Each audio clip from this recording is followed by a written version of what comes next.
앞서 보신 그대로 한동훈 전 위원장을 당대표 출마 사실, 기정사실화, 그리고 전당대 모드로 이제 불이 붙은, 개파 갈등에 불이 붙은 국민의힘인데, 그와 정반대로 민주당은 이재명 대표 사법 리스크가 다시 불이 붙은 시점에 여러 이 대표 중심으로 똘똘 뭉치는 이른바 일극 체제가 보여지고 있습니다. 오늘 민주당에서 상징적인 장면 하나가 보시는 것처럼 이렇게 연출이 되는데요. 긴 설명보다 저희가 화면부터 바로 만나보는 게 나을 것 같습니다. 지명직 최고위원이 새로 강민구 의원이 지명돼서 참석하게 됐습니다. 제가 발언하기 전에 먼저 강민구 최고위원 발언부터 듣도록 하겠습니다. 먼저 저를 최고위원으로 임명해 주신 이재명 대표님께 깊은 감사를 드립니다. 더불어민주당의 아버지는 이재명 대표님이십니다. 집안의 큰 어른으로서 이재명 대표님께서는 총선 직후부터 영남민주당의 발전과 전진에 계속 관심을 가져주셨습니다. 그 첫발을 이재명 대표님께서 놓아주신 것에 더구민주당 동지들을 대신해서 깊은 감사를 드립니다. 민주당의 새 역사가 시작되었습니다. 역사는 민주당의 이번 당원 당규 개정을 중요한 사건으로 기록할 것입니다. 이재명 대표 시대 이기에 가능했던 일입니다. 당원과 지지자 그리고 이재명 대표께 감사드립니다. 제가 굳이 어떤 설명을 붙이지 않아도 될 민주당의 오늘 최고의 아침 모습이었는데요. 전지현 변호사님, 저하고 같이 보셨잖아요. 저 화면 어떤 생각이 가장 먼저 드셨어요? 예, 저 먼저 그 강민구 위원에 대해서 설명을 드리자면은 이번에 지명직 최고위원으로 임명이 됐다 그러고요. 예. 그다음에 민주당의 그 대구 시당 위원장이라 그래요. 예. 저분이 이재명 대표를 민주당의 아버지라고 얘기를 했고, 그다음에 정청래 최고위원은 이재명 시대이기에 당헌당규 개정은 가능했던 일 이렇게 얘기를 했는데 예. 저는 처음에 저거를 보고 이 말이 국민의힘에서 나왔는 줄 알았어요. 왜냐하면 누구의 아버지, 음악의 아버지 할 때 바하, 뭐 어머니 핸델 이렇게 얘기하잖아요. 예. 돌아간 사람을 가지고 아버지, 어머니 얘기를 하거든요. 예. 그다음에 이재명 시대 저런 얘기는 우리가 이재명 일당 독재 체제다 이렇게 비판을 할 때 여당에서 하는 말이기 때문에 설마 저 말이 민주당에서 나왔을까 했는데 민주당에서 나왔더라고요. 예. 나중에 그 강민구 위원 나오면서 기자들한테 얼마 전에 아버지께서 소천을 하셔서 아버지 생각하면서 저런 얘기를 했다. 뭐 잘못된 거 없다. 이렇게 급수습은 하셨지만은 아하, 예. 예, 지나치면은 해가 된다는 말이 있잖아요. 예. 과유불급. 그래서 이제 아부도 적당히 하셔야지 저렇게 하면은 괜히 멀쩡한 대표를 돌아가신 분으로 만들 수도 있다. 그런 생각이 듭니다. 전 변호사 말씀은 이게 저는 그 기사를 못 봤는데 이 강민구 최고위원, 지명직 첫 최고위원 된 이 강민구 최고위원이 하도 이제 발언이 논란이 되니까 기자들이 물었던 거죠. 그랬더니 본인 최근에 아버지가 돌아가셔서 네, 아버지 그 생각을 하다가 이 얘기가 나왔다. 이 얘기를 덧붙였다고요? 예. 예. 그 김진욱 대변인, 민주당의 아버지는 이재명 대표가 맞습니까? 참, 뭐든지 과해서 좋은 건 없는 것 같아요. 우리가 이제 과공비례라는 말도 있고 좀 전에 예. 과유불급이라는 말씀도 주셨는데, 예. 지금 민주당 최고위원에 지명되신 우리 강민구 최고위원께서 오늘 이제 첫 인사 말씀을 하시면서 좀 과했다. 저는 좀 뭐든지 너무 과하면 그것이 오히려 도구로 될 수 있다 이런 말씀을 좀 드리고 싶고 예. 지금 우리 민주당의 아버지, 뭐 민주당의 산 역사, 산 증인 뭐 이렇게 표현하는 분 없습니다. 사실 뭐 그동안 우리가 김대중, 노무현 뭐 이런 이렇게 그런 분들을 말씀드린 적은 있었어도 예.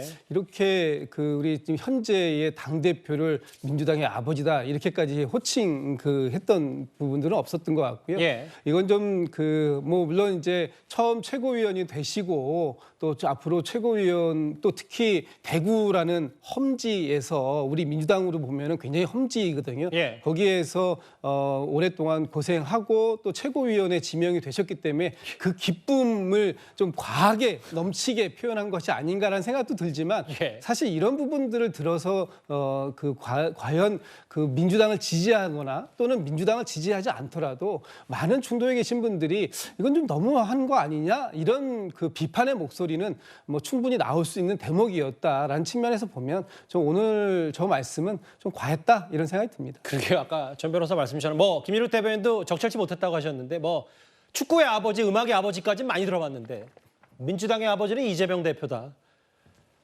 당원 당규 바꾼 것도 이재명 시대이기에 가능했다. 이재명 시대. 뭐 최근에 뭐 여의도 대통령이라는 표현도 나와서 뭐 민주당 안에서도 말들이 많았고 국민의힘에서 이걸 비판했었는데 민주당의 아버지는 이재명 대표. 연장선상일 거예요. 다음 화면을 보겠습니다. 실제로 오늘 일부 언론 기사를 봤을 때 21일 이재명 대표가 당대표직을 일단 물러나고 그 허민 기자님 네. 연임을 위해서 당대표 연임을 위해서 준비 중이다라는 보도가 나왔는데 이 대표는 일단 본인 스스로는 고민 중이라고 했어요. 오늘 민주당의 아버지는 이재명 대표다. 혹은 당대표도 또 하나 당원 당규 바꿔서 일부 수정을 해서 개정할 수 하면서 당대표 연임할 수 있다. 이런 분위기 어떻게 판단하세요? 연임 도전은 기정사실화된 거죠. 그건 뭐 제 뇌피셜로 얘기하는 것이 아니고 제가 어저께 그 친명의 좌장급 육선 의원 그러면 너무 드러나나요? 정성호 의원입니까? 정성호 의원은 5선이고요. 조정식 의원입니까? 조정식 의원을 만났는데 예.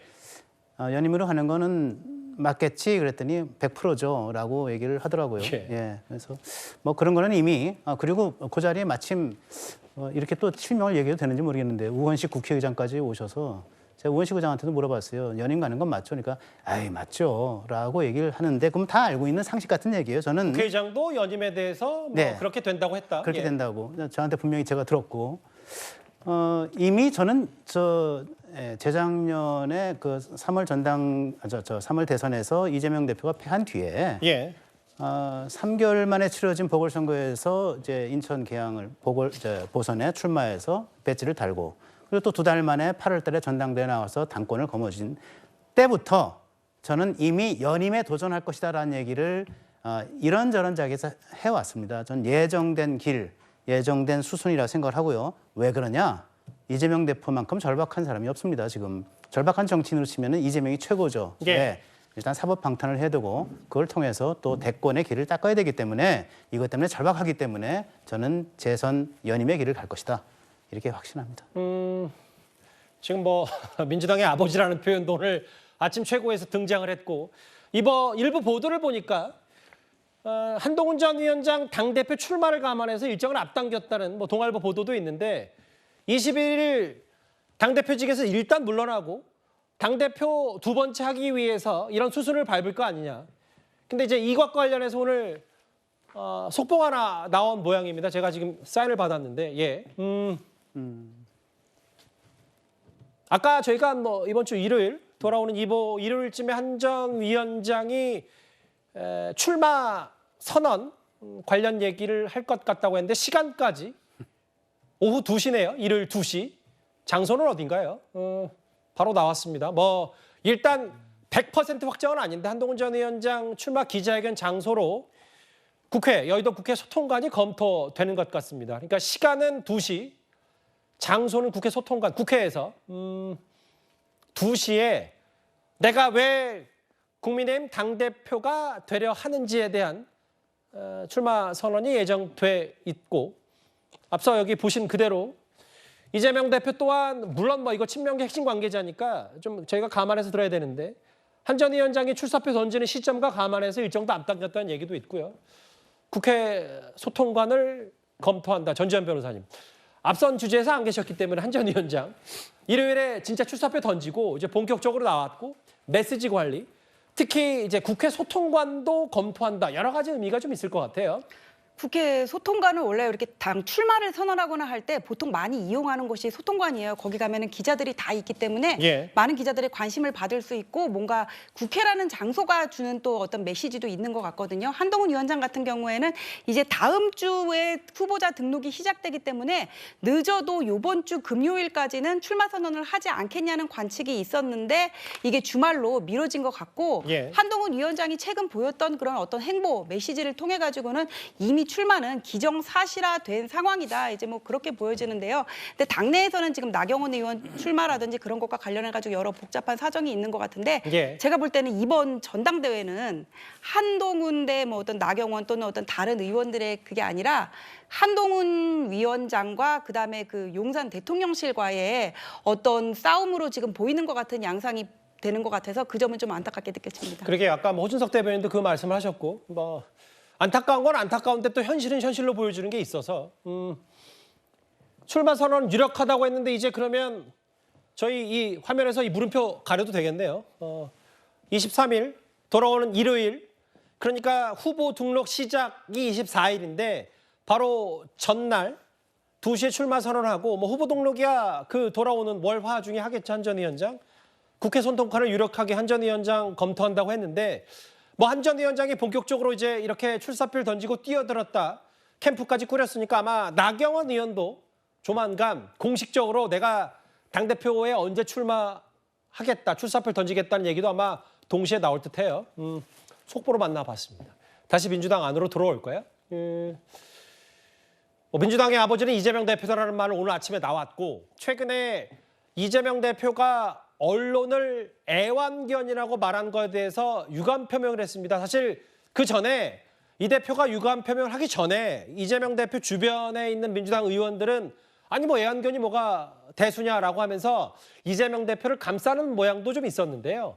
오늘 저희 정치 시그널에 출연한 이상민 전 의원의 반응도 한번 듣고 오겠습니다. 여러분들은 진실을 보도하기는커녕 마치 검찰의 애완견처럼 주는 정보 받아서 열심히 왜곡 조작하고 있지 않습니까? 이런 여러분들은 왜 보호받아야 합니까? 궁지에 몰리니까 과거에 언론 인터뷰하다가 예의가 없어 끊어버려 하던 시절에 잘못된 태도가 다시 나오시는 거 아닌가. 초조함의 발로다. 그렇게 평가합니다. 양문석, 추미애 이런 사람들이 얘기하는 걸 보면 더 하죠, 더. 본인들이 지금 언론을 애완견이라고 하는데 본인들은 맹견 아닌가요? 이재명의 맹견. 물어 그러면 물는 사람들 아니에요. 여선행 장관님. 아직도 이게 논란이 식지가 않네요. 이재명 대표 애완견 발언을 감쌌던 추미애, 양문석 두 사람은 이재명 대표의 맹견이다. 어떻게 들으셨어요? 저는 뭐 그 양문석 의원이 이제 계속 이야기를 너무 오히려 이재명 대표보다 더 세게 뭐 기레기라는 표현까지 쓰면서 하는 것을 보고 이재명 대표가 어쨌든 본인의 발언도 이제 유감이라고 이야기를 했는데 이재명 대표의 그런 메시지로 인해서 주변에서 이제 이재명 대표보다 어떻게 보면은 뭐 아부하려거나 아니면 더 나가려고 했던 그런 목소리들은 이제 좀 잠잠해질 것 같다. 뭐 이런 생각이 들고요. 그리고 뭐 지금 이재명 대표는 뭐 예를 들면은 지금 이제 그 당대표 출마를 이제 뭐 연임한다고 하고 있고 앞두고 있기 때문에 아마도 약간은 조금 뭔가 뭐 강성 이미지 그 또 약간 뭐 강성 지지자들과 뭔가 함께하는 이미지 뭐 이런 것들에 대해서 어느 정도 약간 숨고르기를 하지 않을까 이런 생각을 가집니다. 예. 왜냐하면 이재명 당대표는 어쨌든 이제 만약에 당대표가 된다고 하면은 내년 지방선거까지 이제 같이 공천할 수 있게 이제 당원 당규가 바뀌었기 때문에 예. 어쨌든 지방선거를 앞두고 이 새로운 민주당 이재명의 새로운 민주당은 어떤 느낌으로 갈 것이냐, 뭐 어떤 기조로 갈 것이냐 이거를 충분히 보여줘야 되기 때문에 이재명 대표의 뭐 출마 선언에도 그런 기조들이 조금 포함되지 않을까 그런 예측을 해봅니다. 전지현 변호사님, 저하고 화면을 같이 보실까요? 이건 뭐 저희가 정색하고 얘기할 건 아닌데 죄송합니다. 먼저 얘기하기 전에 웃어서 이분들은 근데 진지해요. 애완견 이 언론 폄하 발언 논란에 대해서 한 온라인 커뮤니티에서 이거 천만 반려인들을 모독하는 행위다.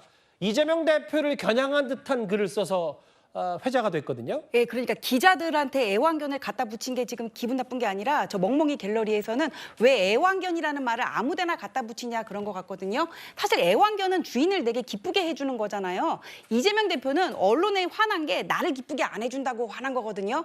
그러니까 언론은 애완견이 아니에요. 언론은 애완견이 아니고 사실을 분석하고 취재를 하는 사람인데 언론이 지금 이재명 대표 말하는 거 기사에 안 실어준 적 있어요? 안부도 판결문 얘기도 실어줬고 이화영 그 음주 회유 진술 100% 진실이다 하는 것도 다 실어줬거든요. 근데 여론이 본인의 입맛에 따라 안 가니까 그냥 애완견이다 이렇게 싸잡아 비판을 한 건데 예. 애완견은 주인을 기쁘게 해주고 정말 사랑스러운 반려동물인 거예요. 그러니까 사람을 개에다가 비유하는 거는 문제가 없다고 저는 봐요. 왜냐하면 충직한 사람을 진돗개라고도 보고 그다음에 주인을 기쁘게 해주는 게 애완견이고 그다음에 주인이 물어 그런다고 도둑인지 친구인지 구분 못하고 아무데나 가서 물어뜯으면은 그 이상민 의원은 무슨 뭐 맹견 이런 얘기를 하셨는데 맹견은 아니고 이런 거를 이제 광견이라고 얘기를 하거든요. 그러니까 우리 그 개의 의미도 잘 알아서 잘 구분을 해서 갖다 붙여야 되는데 이재명 대표가 언론에 대한 본인의 분풀이를 애완견이라는 말로 그냥 갖다 붙여버리니까는 애완견을 기르는 사람들이 지금 화가 난 것 같아요. 무슨 취지신지는 알겠는데 광견까지는 조금 너무 나가신 것 같아서 맹견 선에서 선은 좀 그을게요. 여기 양문석 의원 말고도 이재명 대표를 감쌌다가 물론 이재명 대표가 유감 표명을 하면서 조금 머쓱해진 경향도 있는데 이 두 사람도 지난 총선 과정에서 여기 양문석 의원 말고도 김준혁 의원이요. 이른바 이대생 성상납 발언으로 큰 논란을 빚었었죠. 그래서 민주당에서도 꽤 큰 골칫거리였고요. 어제 이대 측에로부터 고소를 당했는데 이렇게 맞받아쳤습니다. 일단 화면부터 보고 오겠습니다. 제가 했던 발언이나 글 속에서 불편함을 느꼈던 많은 분들께 그 부분도 사과를 드리면서 신중한 언어로 생활하도록 하겠습니다.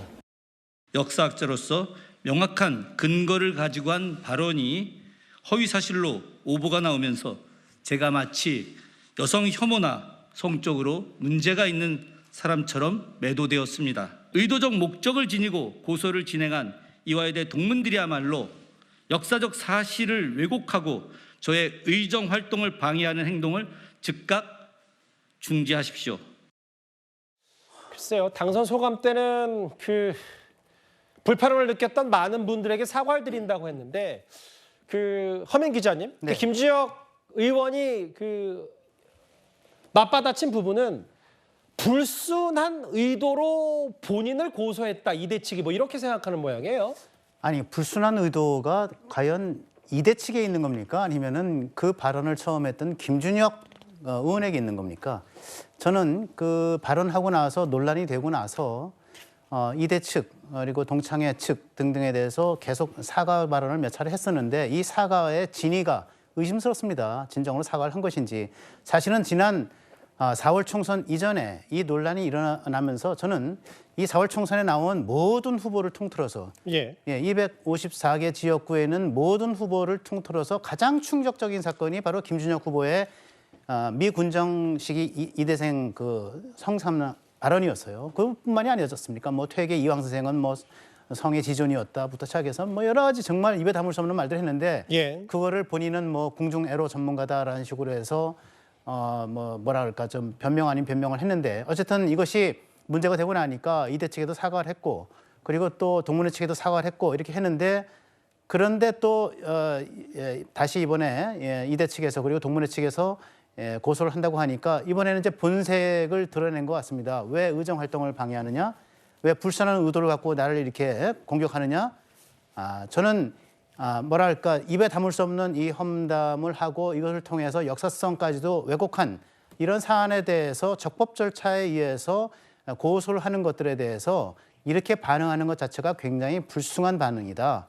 진정성 있는 사과를 하지 않은 것이었다. 그렇게 평가를 하고 싶습니다. 그 지금 이번 주제 좀 큰 흐름을 보니까요. 그 김진욱 대변인 뭐 이른바 이재명 대표 일극 체제 혹은 이재명 대표 호위 무사들의 여러 구설 얘기도 좀 나오는 것 같고 그중에 또 김준혁 의원, 양문석 의원도 있지만 이대 측이 어제 명예훼손 혐의로 고소했고 이거에 대해서 불쾌감을 바로 드러낸 게 김준혁 의원인데 지금 김준혁 의원이 보니까요. 또 다른 우리나라의 여대가 있잖아요. 숙명여대. 지금 김건희 여사 관련 두고 뭐 여러 가지 이거 교수가 총장 투표 1위 한 거 아니냐. 국민적 심판에 직면할 거다라고 얘기를 하는데 물론 뭐 본인 뜻은 김건희 여사와 관련된 거기 때문에 총장 투표 두고 보겠다는 얘기도 있지만 뭔가 이렇게 계속 적을 만드는 듯한 느낌들은 저희가 어떻게 받아들일까요? 그래서 이제 그 김준혁 의원이 어떤 의정 활동을 할 것인지에 대한 뭐 본인의 그 활동 방향에 대해서는 본인이 결정하시는 건데 예. 일단 기본적으로 본인의 활동이 당에 부담이 되는 방식이 되어서는 안 되겠다라는 생각이 들고요. 지금 이대 측의 문제와 또 숙대 측의 문제는 완전히 다른 사안입니다. 그러니까 숙대에 관해서 그 김준혁 의원이 발언한 것은 예. 숙대에서 이번 총장 선거가 있었는데 거기서 1위한 후보가 과연 최종적으로 총장에 임명될 것이냐 하는 부분에 대한 관심을 표명한 것이다라고 보여지기 때문에 예. 저 부분은 뭐 논외로 저는 좀 놔둬야 될 것 같고요. 이대 측과의 소송 그 부분에 대해서 이제 본인이 의정 활동을 방해하는 것이다 이렇게 얘기했는데 사실 저게 이제 의정 활동의 방해 행위인지 아니면 본인이 과거에 했던 발언에 대한 책임을 그 법적으로 묻겠다라는 것에 대한 법적 다툼일지 이 부분은 이제 앞으로 지켜봐야 될 것 같고요. 예. 법적 다툼이 된다고 하더라도 이 부분은 아마 본인의 소신과 본인의 어떤 그 학문적 영역 이 부분과 또 이대에서 주장하는 역사적 사실과 이런 부분들이 뭐 법정에서 다툼이 되어야 할 부분이지 저것이 정치적으로 해석되거나 정치적으로 민주당을 공격하거나 민주당과 관련성을 갖고 가는 이런 방식은 아니었으면 좋겠다라는 생각이 듭니다. 지금 이화여대와 숙명여대 우리나라를 대표하는 두 여자 대학교와의 갈등 구조가 확실히 좀 있는 것 같아요. 뭐 이유와 좀 다르겠지만